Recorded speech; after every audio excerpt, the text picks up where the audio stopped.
Kyrie at Luka mahirap daw pigilan. Nakaraan nga lang ay tinalo nitong Dallas Mavericks itong Timberwolves. At dahil nga rito ay nagbigay ng pahayag itong head coach ng Boston Celtics na si head coach Joe Mazzulla. Kung sina Kyrie at Luka Doncic nga raw ay magandang lalaruin at healthy sa finals, sigurado raw na mahihirapan ng Boston Celtics na bantayan itong dalawa. At ang series nga raw na ito ay tungkol sa pagpigil dito sa Kyrie at Luka duo. Dahil kailangan nga raw nila na mas matinding depensa laban dito sa dalawa. Dagdag pa nga ni Joe Mazzulla ay unstoppable nga raw ang duo na to. Noong nakaraan nga nang natalo ang Timberwolves ng Dallas ay parang ginawang laruan lang ni Kyrie at Luka itong Twin Tower.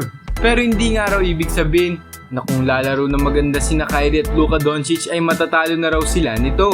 Ang series nga rin na ito ay tungkol daw sa kailangan ng Dallas ng mas matinding depensa laban daw dito sa Boston Celtics. Dahil isi-secure nga raw ng Boston Celtics itong championship. Kailangan nga raw ng Dallas Mavericks na mag-focus dito sa finals. Dahil napakagaling nga nitong Boston Celtics pagdating sa transition, offensive rebounding, decision making at scoring efficiency. Pero maraming nagsasabing sinuwerte lang daw itong Boston gawa ng na-injury itong si Donovan Mitchell. At sinuwerte nga lang din daw itong Celtics laban sa Indiana Pacers.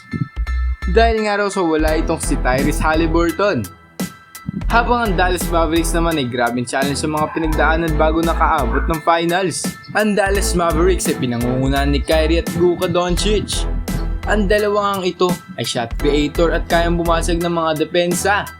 Pero dahil nga may experience na itong si Kyrie pagdating sa finals, ay tingin kong malaki ang kumpiyansa nito ni Kyrie. Para sa akin nga ay mahihirapan both teams na dumepensa dahil ang Dallas ay may Kyrie at Luka duo, habang ang Boston Celtics naman ay may Jason Tatum at Jaylen Brown.